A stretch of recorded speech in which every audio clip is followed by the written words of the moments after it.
With 22 plus hours played of Forspoken already, I've unlocked earth, fire, and water magic, I've run huge distances across Athia, and I've learned a bunch of helpful things I'd like to share with you if you're just starting out in Forspoken. My first and probably most important tip is very simple. Play the game at your own pace. As I mentioned, I'm 22 hours in and I haven't completed the main story yet. I've seen some reports saying it can be beaten in as little as 8 to 15 hours, but from my own experience, I don't think I'm anywhere close to the end yet, and I'm very excited about that. Part of what I find so enjoyable about Forspoken is how easy it is to get sidetracked. I will mark a spot on my map I want to investigate, and while running to it, I see mana to collect, treasure chests to open, mobs of enemies just waiting to be taken down, as well as tons of other dungeons, monuments, cities, familiars, the list goes on. I find I'm never taking a straight path to an objective, and it's these moments that I've been enjoying the most.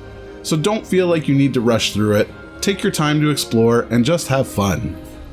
While you're running around, you're bound to run into lots of locked treasure chests, and some doors, that require you to complete a small puzzle to get inside.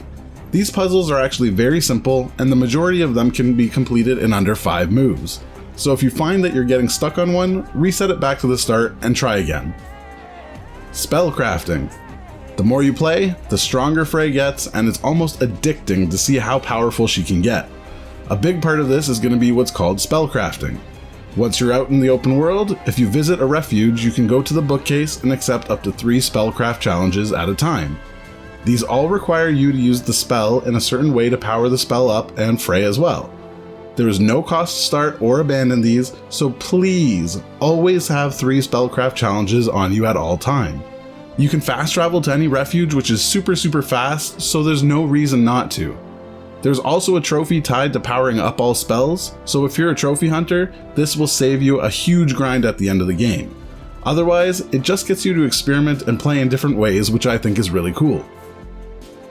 Since I mentioned trophies, there's basically nothing that is missable in the game, which is amazing.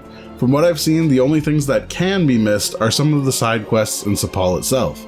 So do yourself a favor, and anytime you do see a detour appear in Sepal, complete it before moving the story along. Next up, settings. There are a ton of settings in the game that can tweak the way you play. For me, I think upping the difficulty to hard has made the fights more enjoyable, as well as turning Frey and Cuff's banter to high because I think it's just funny hearing their back and forth all the time.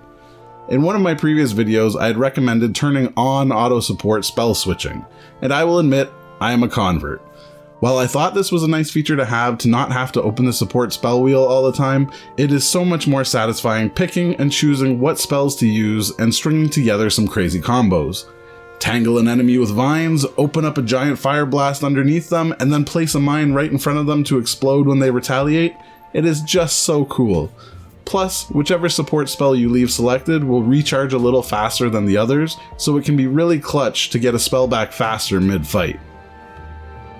If you're just starting out, the world is absolutely huge. Most of it you can explore and access right away, however there are some places that require you to get different parkour abilities that you don't have at the start. So don't spend too long trying to get to far out of reach places, as they'll become much easier later on.